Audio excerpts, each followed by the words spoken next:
My mindset and my mantra for these calls is I have somebody that needs my help, that I'm going to help them in the highest form. That's it. I know that we're all looking for deals today, but it doesn't always work like that, right? Like, it's important to build relationships and get your pipeline filled. So if someone needs something for a year, who cares? Still do the assessment. And then, how many times have you said you wanted to get something done in 6 months, but you got it done, the 3 weeks after? Right.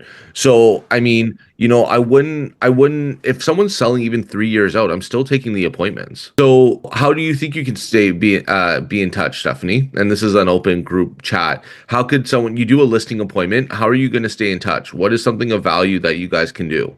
Anyone can jump on here now. I'm not just going to give you the answers. We got a critical think here. Okay, so to keep in touch, you can add them to your database and send them newsletters, information of value. But what's in your newsletter that's going to be informational value? Just stuff about the real estate market. Perfect. And then what else? You could text them and let them know something sold recently in their neighborhood, and if they'd like some more information about it. Yep. That's great. Yep. Exactly. What else do you think you guys can do? So another thing that you can do is find out where they're going to be or where they want to go afterwards, and start taking a handpicked list or start sending them listings weekly or monthly to get the ball rolling.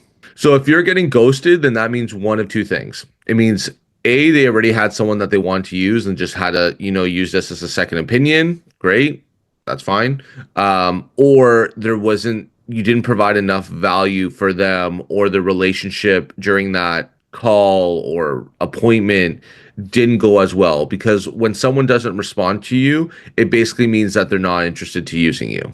I think it's not making a good impression. I think it's about, if someone was coming to my house, right, what is something that I would want to make sure, or something that I would like? I would want to make sure that the agent is competent in knowing what they do. So they've sold homes in and around the area. I want to know if they know what market stats is happening. I want to know if they can lead me to find a solution of what I'm looking for on my next house. And I want to make sure that this person is someone I can relate to. So you kind of have to build a relationship, show you're a professional, show items of value. Maybe your listing appointment wasn't really on point. What do you bring at a listing appointment? When you're going to these type of appointments, what are you guys bringing? So you get a call from Meskula. Great. Okay, I want you to come to my house. What are you doing now? Before the appointment or at the appointment? Hey, sorry, you were talking to me. This Sorry, is I just got in the everybody. house. I was like in an elevator while I was writing all of this. Sorry. No worries. Okay. Stephanie. So I mean, I do have success sometimes, but obviously, like there are certain times that this happens. So when I do get the in person and they're really not ready for whatever reason, they have family maybe that is like they need to wait for something specific, a job transfer, whatever it is, that they truly aren't ready, and I'm not just saying that. And then I have problems staying in touch. I do that, like, hey, updated marketing, staying in touch, try calling, but quite a few of them, they act like I made a great impression, like, hey, nice, like I bring them stuff, like to look at. I bring them little gifts also sometimes. But then sometimes they just start ghosting me at some point. They don't answer anymore. So sometimes when that happens, it just means a not yet, right? So as long as they're not telling you to F off, or you're not seeing their property on the market, I would still follow up with them. Just because sometimes we don't know what's happening in people's lives, and we don't know what they're going through. So I can tell you there's a lot of times where I get ghosted, but I keep checking in. But it's just like, if they're not responding to you, you just have to say, like, not yet. You have to take it as something like that. Sorry, I'm just gonna scroll through. But there's been lots of times where I'm not really getting messages until time happens. Let's see if I can find one right now. But I would take, like, the non-responsive as not saying they're not working with you, just a not yet if everything else went well. When I bring this book is the same thing that's in there. But when I bring this hardcover book, people are just like, wow, you did all this for me? Yeah. So something like that would be good. I'm not going to email you my listing package just because this is all custom that I've done. I can send you my old one, but it's nowhere like this one. Just because I've literally sat here and customized the whole thing. So that's why. But those are what I'm bringing to the appointment. Makes sense. But I think it's more so of just, like, I think the way that I can help you guys is objections. Like, just give me the objections that you guys are getting, and then I'll let you know what I would do. Jennifer, you can just hop on here. How are you? Good, how are you? I'm I'm new. good.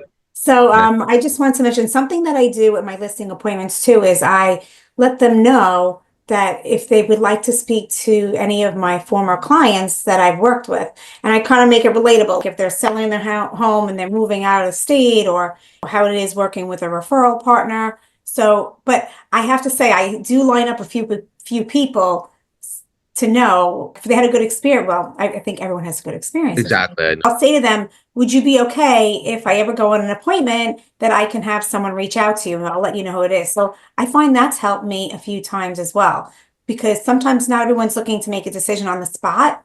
So that's helpful to say, all right, call these three people, or choose from this list of my past sales.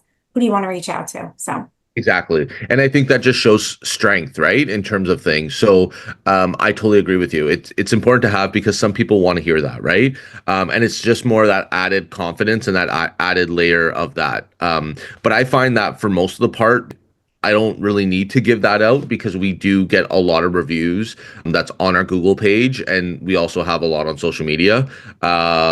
So, I think if they're choosing not to sign, it's either hesitation in some sort of part of the deal, or literally they're not ready yet, but they're going to work with you. But I think it's great that you're doing that because I do that too. Because everyone's different. We have to remember that every person is their own puzzle piece. Every puzzle is different. So what worked in the last call might not work on this call. So the thing about, being in sales in general, you just have to pivot on the fly all the time. So that's why it's really important to script. And I'm in New York, so, we're a little difficult over here. Oh yeah, for sure. You guys are selling $10 million properties like no big deal. But do you guys have any other questions or whatever? Okay, so Stephanie is just saying, yes, I bring this no matter what. Because remember, like, this is meeting you in person, and now it's all about experiences. So now, are you going to be basic? Or are you going to show up prepared, like you're taking the listing and showing that you're a professional? You came in, you came in correct, and you're giving them a lot of value. And plus, too, the best part about this book is people are not throwing this out. They're not throwing this out. They're going to think about this and they're going to review it. And I've gotten so many listings because of this book.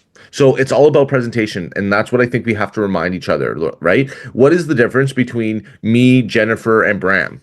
We're all cool people, but it's the way that we do business. That's the difference. And it's about the experience that we give them. So I really focus. There was a story that I can share with you guys that really changed my business, especially in the beginning. When you're lead genning, you're prospecting, you're dealing with the bullshit. So basically, I had one person, well, not one, I had a few, but I had some people that I talked to, they were hot, hot, hot, hot, hot. And then just like what Stephanie was saying, they ghosted me. I'm like, okay, this is annoying, no problem. But I kept following up because I took the non-response as a not yet. No, I don't want to use you. So then 6 months, a year later, they came back to me and, which is great. And I just asked, and I think it's really important that anyone is asking these questions is, hey, I really appreciate you coming back. I really appreciate that I'm helping you. But just so I know what I'm doing right in my business, why did you want to come back? And you know what they said? Nick, it's the way you made me feel.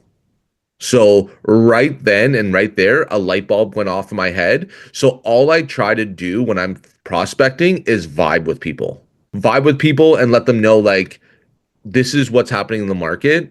Even if they're giving me nonsense, I'm coming back with numbers and showing them that this is why it's happening, right? If you're stubborn, you're stubborn. But, for the most part, if you come correct, people will now appreciate you and see you as the teacher in this. And then once someone sees you as that, they've almost kind of are going to be using you, right? As long as things just keep going the right way.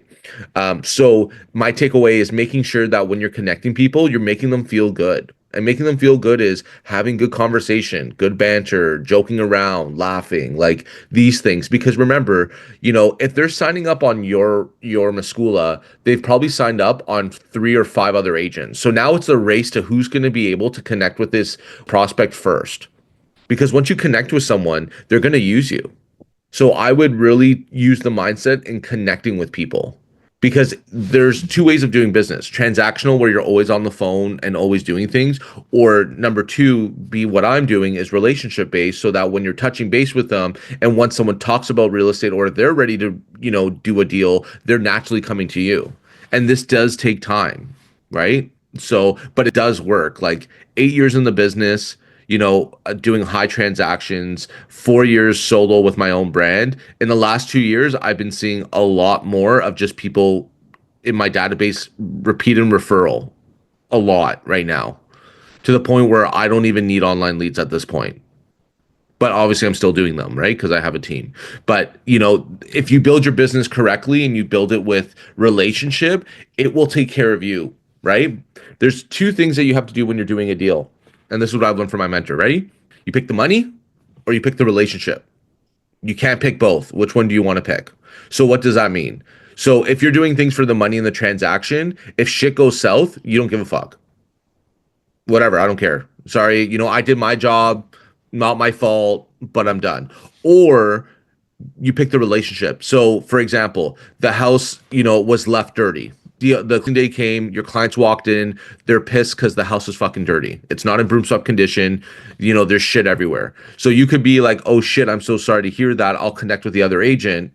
Or I'd be like, hey, you know what? I'm so sorry. I'm going to send my cleaners right over and they're going to take care of that. That's the difference. Yeah, it sucks to spend the money, but when you feel that you're taken care of, they're going to be telling other people, and hopefully from that you are looking them down for life, which you will, and then B, you might get a referral from it. All the good stuff that you do does not go unnoticed, and people do appreciate that, and people do talk about it. So those are kind of scenarios that I would recommend to do. But is there any other like objections or anything that you guys can't get past that I would love to role play or kind of help you guys out on where you're at? No. So Question about, you said that to every appointment you bring like the seller guidebook and all this kind of stuff. yep. Do they ever get a little, I guess, I don't want to say the word offended because that's a little strong word, but that you're presumptuous? Some people just want to know the value of the house, and here you are, got a book on how to sell their house, and some people might be like, hey, I told you, you know. Yeah. I don't really get anyone with the hands up. I think, remember, it's just a presentation. So it just means that you came prepared to the presentation. Let's just say you're not ready, right? No problem. You agree to meet with me. And now I'm going over a really good and strong presentation. Are you going to feel that way? Probably not. You're going to be like, wow, this person actually put a lot of work just for an appointment that is not going to get sold. I like that. I like to see people work hard. Because I also tell them when I'm bringing all this stuff, I'm like, hey, don't worry about this. This is just something I always bring on all my listing appointments because it's all supporting documents for what this appointment will need. So don't worry about it. Remember, I understand you're just in the information stage. I understand that you're not looking to get things signed right now. Don't worry about it. So don't let this scare you. But remember, like once I'm there, I make it fun, right? I'm just chill. I'm just trying to vibe with them and trying to build that relationship to be that person that they want to use. I have a question. Yeah. Kind of off of that. So I feel like oftentimes I'm engaging with a lead who they clicked through the funnel and they were maybe wanting or expecting just an automated number, right? That's their expectation. I'll pitch them. I want to give you the most accurate number, right? And pitch them on the appointment. Do you ever, if they're like, well, I'm not even really interested or ready to the point of I don't want somebody coming to my home. Like I just want a general number. How do you approach that? Do you try to get the in-person appointment, or do you try to just get a nice phone? It really just depends, right? So like let's role play that. So Roman, I totally understand that you're just kind of looking for a number to shoot out with you, and you're just kind of looking for that number, which I totally respect and understand. But let me ask you a question. I mean, those things that spit out numbers are not usually the most accurate, right? So I mean, I think what's really important if you're looking for an accurate number is to get the most accurate way to get that. Wouldn't you agree? What? Yeah, but if you could just look online at some comps, I'd be happy with a range. For sure, for sure. And I can do that. But let me ask you a question, Roman, because like, obviously like there's stats in the property. It looks like you've been at your property for 7 years. So there's very limited photos. So it's really hard for me to compare apple to apples. It's like, comparing cars when you haven't seen it, right? Cars may Mhm. be a little bit, different because there's certain models, certain conditions, which is great. But with the home, there's much more variations with that, right? And let me ask you another question. If I was able to, I can give you an online assessment, but it's going to probably be super conservative because I'm not that type of agent that's going to say, oh, your house is worth $2 million. And then once you're ready to take advantage of it, I come in, your house is only 1.2. I would say that you Mhm. probably would get pissed off, wouldn't you? Because I know I would. Yeah, yeah. Right. So, what information you need? Yeah, to me, to give you the best number is I would need to do a complimentary tour. So it's not something that's going to take a lot of time, but it will allow me to put eyes on the property just like a buyer would. And also in this tour, I will let you know that since, you're not ready right now, but you're looking in the future, I can let you know what upgrades buyers are throwing sellers money at. So I think something like that will definitely be able to help you because let me ask you another question. I'm sure that when you do sell your house, you want to sell it for top dollar and you want to get everything that you deserve. Is that right? Oh yeah, yep. Okay, so that's exactly what we're going to do this appointment. We're going to set you up for success even higher and to get net you the most amount of money for when you are ready. So this tour is really important because it allows me to see the eyes on the property and it lets me give you some notes that I would do and maybe improve onto the house to get you more of that number. Does that make sense? Yeah, that makes sense. And this is something I've heard, Tell me. verbatim is, What do you think? I've had conversations with other agents, and they were able to give me a report just based on the information I can give them. Totally. And I'm sure that there's a few agents that can do, but just like a contractor, right? We're all independent contractors. So as a contractor, if you were getting rentals in your home, you bring 3 or 4 people, there are going to be different ways on how they're going to tell you to get to that, to do the renovations, right? Some are Mm. going to skip steps, some are not going to skip steps, right? So you can probably relate that a real estate agent has their own opinion. And yes, maybe they can tell you online, but they're seeing stuff that I'm seeing and they're not taking the additional step in order to come in and let you know what the real number is. Let me ask you a question, Mhm. Roman. You probably look at your investments, once a week, once a month, or something like that. Would you agree? Yeah, Okay, cool. So why would your house be different when it's the largest investment of your home? yeah. Wouldn't you want to know a little bit more about, where your house stands? Because let me ask you another question, Roman. If I was able to come into your house and quote you another 50 or 100K more, wouldn't that make a difference in where you want to be next and Hmm. how easy you can make it? Yeah, Let me show you how it's done. When are you available? yeah. That's good. I like the contractor like bit. That makes a lot of sense. 100%. Yeah, that is helpful. Kind of portraying them as skipping a step, which Right? is what they're doing. So you're saying you would push for the in person? Never. Okay. What I'm trying to do is I'm going to get their motivation high. I'm going to ask them questions that I know they're going to say yes to, and then I'm going to close. Yeah. As you can see, I was building up that anticipation about letting you know, like, hey, this is how it's done. Sure, you can get other people, but they're not giving you the true number because how can someone give you a true number if they haven't seen it? They can give you a range, but how about if you go into the house and the house is trash? That range is not there. Or how about if I go to the house and the house is much higher? Then wouldn't you Hmm. want to know that you're sitting on more money? Right. And that there is the catch. Yeah. That's how you reel them in. Because Yeah. anybody would want to know. If I'm sitting on 100K more, I would want to know because maybe I want to buy a new car. Maybe I want to get a cottage. Maybe I want to, retire. I don't know. Yeah. Okay. Yeah. No, So that's great. I think breaking it down like that is the best way. And Yeah. I think when you're doing something like that, it is now showing you that you are different compared to everybody else, and they're gonna be like, "Wow, I like this person." Because Yeah. remember, like I think we all have to remember too, like when we're having a call with anybody, this is all interviews. We're interviewing. They're talking to us, and we're getting interviewed, whether we realize it or not, right? And I think that's a really good understanding. So if we're getting interviewed, are we going to make sure that we're coming with the right comparables, or we're doing the right research, or we are giving them really good food for thought? The more that you can challenge a lead in critical thinking, the more that they're going to respect it, and the better success that you're going to have on that call or transaction. Will you repeat just briefly a bit about the comparing agent work to contractor work? Because Yeah, I for think that's sure. a great analogy. Yeah, basically what I said is, so let's say you are doing renovations in your house and you get 3 or 4 contractors to come inside to give you a quote.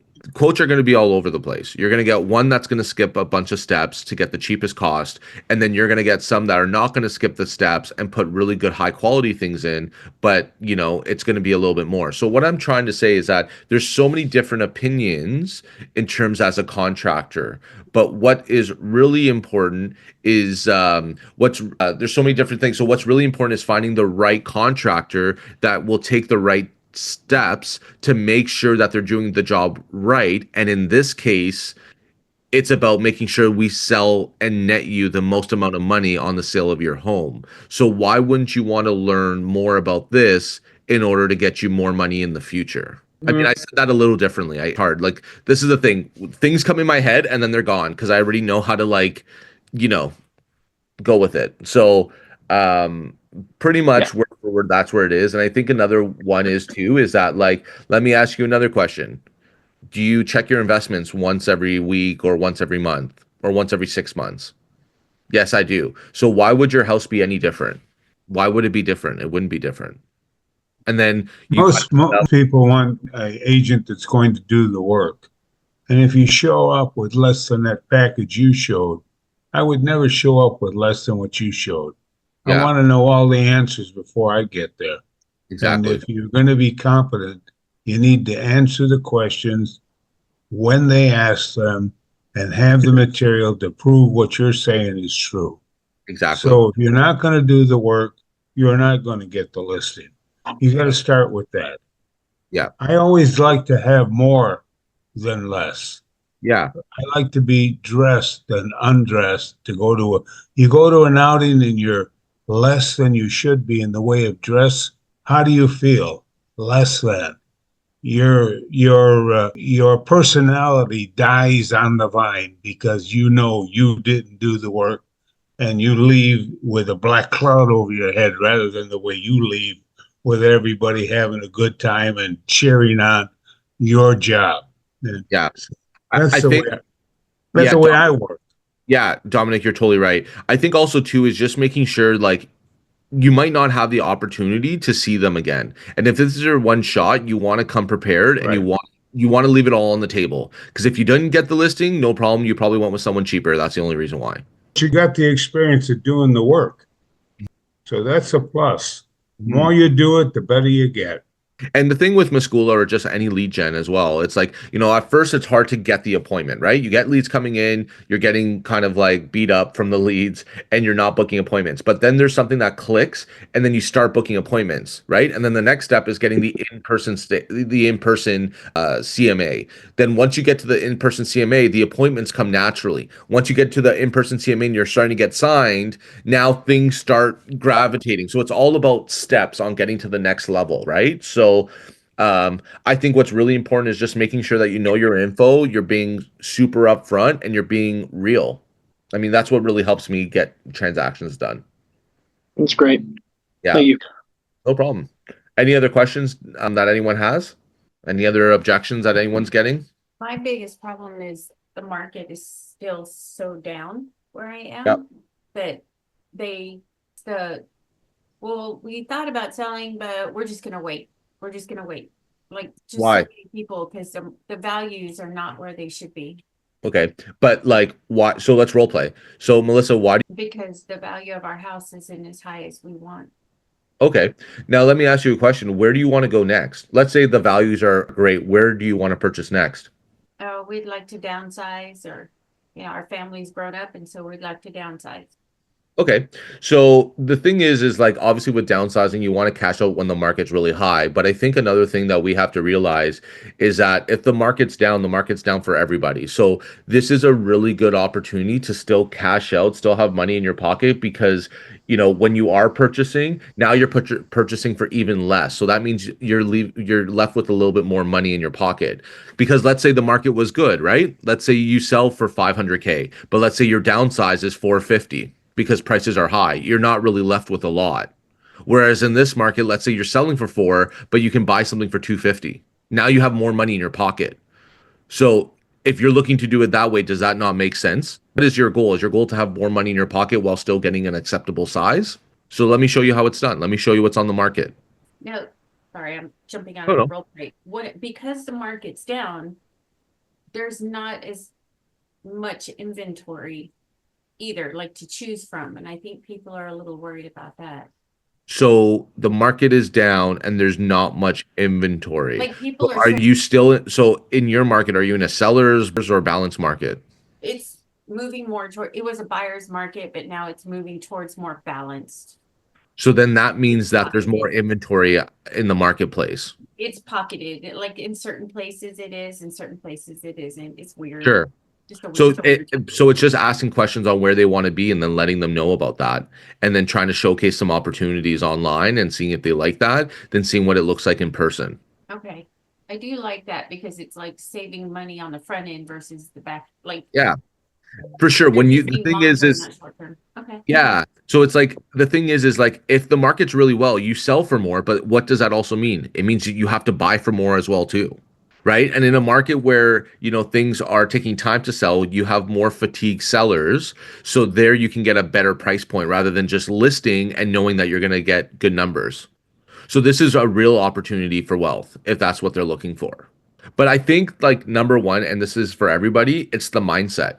If you feel like you know that it's not going to work, then you're already like the conversation's already dead, right? I think it's like coming on and trying to find a solution. Remember, everyone's going to throw objections. They're all going to throw the noise in their head, but that doesn't mean that noise is true.